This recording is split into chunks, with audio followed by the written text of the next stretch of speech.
کسی نے سچ کہا، محنت کرنے سے انسان کبھی چھوٹا نہیں ہوتا، اور رزق حلال تلاش کرنا فرض ہے۔ رزق حلال کے بغیر انسان کا گزارا نہیں۔ اگر انسان حرام کی کمائی کھاتا ہے تو نہ اس کی نمازیں قبول ہے، نہ اس کی عبادتیں قبول ہیں۔ اور انسان بھلے ہی اس کی عزتیں چلی جائیں، چھوٹا ہو جائے، لیکن محنت کرے، مشقت کرے، رزق حلال کمانے کی فکر کرے تاکہ اس کی عبادتیں قبول ہو جائیں۔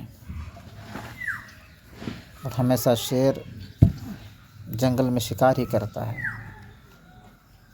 ایک بزرگ کا واقعہ ہے کہ یہ بزرگ بولے جب اللہ راضی ہے تو بغیر محنت کے، بغیر کسب کے مجھے وہ رزق پہنچا دے گا۔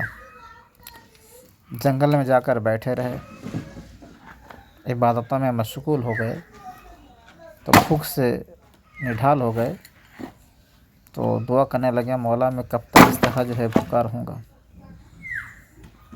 تو جنگل میں ایک شیر آیا، اس نے شکار کیا، ایک جانور کو پکڑا، شکار کیا، اس جانور کی جتنا گوشت کھانا تھا شیر نے کھایا اور وہاں سے چل دیا۔ وہیں قریب میں ایک بوڑھی لومڑی اپاہج دیکھ رہی تھی، شیر شکار کیا، گوشت کھایا اور چل دیا، تو لومڑی آئی، اس بچے کچھ گوشت کو کھانے لگی۔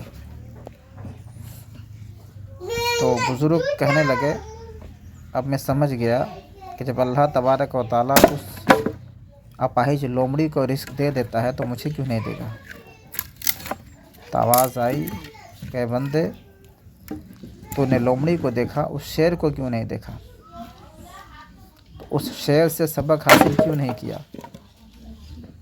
کہ خود شکار کیا، خود شکار کرتا ہے اور خود بھی کھاتا ہے اور کمزوروں کو کھلاتا ہے۔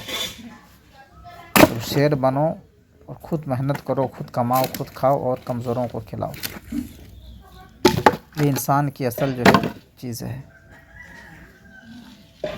تو عزم ہو جواں تو تارے بھی ٹوٹ جاتے ہیں، کٹھن کوئی بھی کام نہیں آدمی کے لیے۔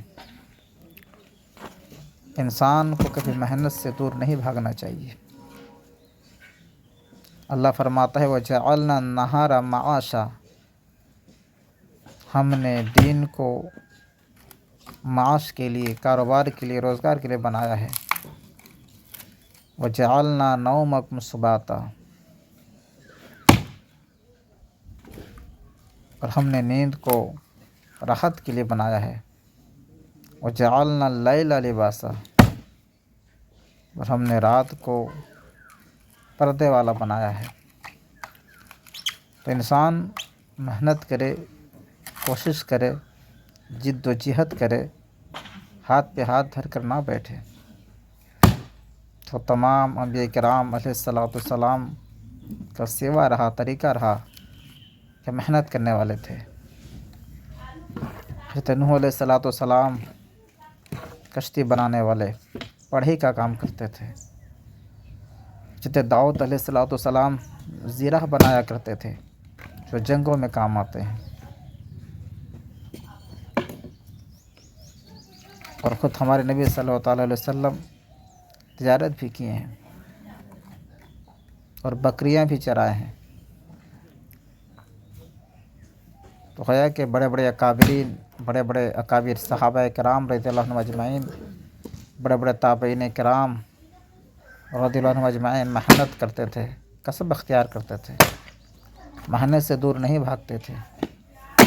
اور آج کچھ لوگ سمجھتے ہیں ہم تو پیر بن گئے ہیں، ہم جو ہے صوفی بن گئے، ہم محنت کیوں کریں۔ تو گویا کہ اللہ تبارک و تعالیٰ کی رضا یہی ہے کہ انسان رب کو بھی یاد رکھے، کاروبار بھی کرے، تجارت بھی کرے، لیکن رب کو نہ بھولے۔ جیسے جمعہ کی نماز کو اللہ فرماتا ہے جب نماز جمعہ مکمل ہو جائے تو رب کے فضل کو تلاش کرنے کے لیے باہر زمین پہ پھیل جاؤ۔ تو یہ کہ یا ایھا الذین آمنوا اذا نودی للصلاۃ من یوم الجمعہ فاسعوا الی ذکر اللہ، اے ایمان والو جب نماز جمعہ کے لیے پکارا جائے، اذان دی جائے، فاسعوا الی ذکر اللہ، اللہ کے ذکر کی طرف جاؤ، دوڑو، وذروا البیع، اور کاروبار کو روک دو۔ تو گویا کہ اہل ایمان کاروبار کرنے والے ہوتے ہیں، ابھی تو کہا جاتا ہے کہ کاروبار کو روک دیا جائے، گویا کہ کاروبار کرنا